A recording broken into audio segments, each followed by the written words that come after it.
nepasidomi šitą temą. Tam tikri rūbų dizainai dažnai būna kopijuojami, plagijuojami. Drugelių motyvas, jisai gan dominavo jo kolekcijoje.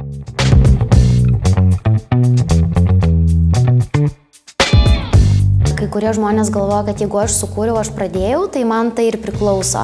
Nepaisant to, kad ne visa intelektinė nuosavybė yra tiesiog savaime ginama. Vadinasi, kai kurie žmonės tiesiog nepasidomi šitą temą ir galvoja, kad apsauga bus taikoma automatiškai.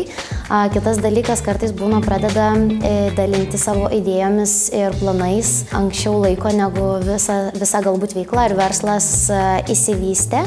Tačiau, kadangi reikia investuoti į verslą, reikia investuoti galbūt į gamybą ar tam tikrus kitus procesus, turbūt galvoja, kad papildomos išlaidos dabar nėra būtinos ir jas galbūt palieka vėliau, jeigu mes busim sėkmingi, mes galbūt tada pagalvosim apie galbūt ir prekės ženklo registravimą, galbūt ir logotipo apskritai pakeitimą ir visą kitą. Nebūtinai tai tampa pirminiu dalyku, ką jaunieji verslai ir kūrėjai kreipia dėmesį. Tam tikri rūbų dizainai dažnai būna kopijuojami, plagijuojami, bet ne tik Lietuvoje, turbūt tarp lietuvių dizainerių, bet labai dažnai inspiracijos būna ieškoma ir užsienio rinkose. Tokių garsesnių galbūt tai Gucci ir Guess ginčas, jisai, man atrodo, gal 10 metų tęsiasi, kuomet būtent visas prekės ženklo vizualinis išdėstymas, taip kaip jie naudodavo ant rankinių, tiek ant batų, buvo labai panašus ir tas ginčas truko gal 10 metų. Jie niekaip nesutarė, kuri pusė laimės. Tai vienoje šalyje eina į teisminius procesus, tai kitoje šalyje į teisminius procesus. Galiausiai, nepaisant to, kad Gucci laimėjo vienose savo reikalavimuose, Guessas laimėjo kitose, jie vis tiek priėmė taikos sutartį ir mes šiai dienai matom rinkoje. Tai turbūt visi žino dizainerę Agnę Kuzmickaitę ir jos tarsi vardinius drugelius, kurie yra taip pat registruoti kaip erdvinis prekės ženklas.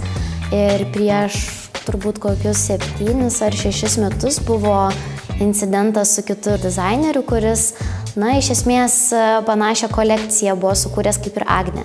Aišku, kas liečia rūbų visą tą kūrimą, labai sunku iš tiesų pritraukti, kas yra plagijuojama ir kas, kaip minėjau, yra inspiruojama, ar ne?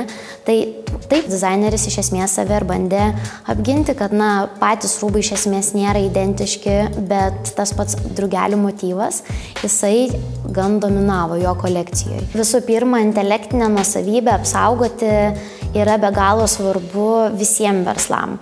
Jau nekalbant, kad tai suteikia verslui tiek ir atpažįstamumo, ir tam tikrų asociacijų su jų prekės ženklu.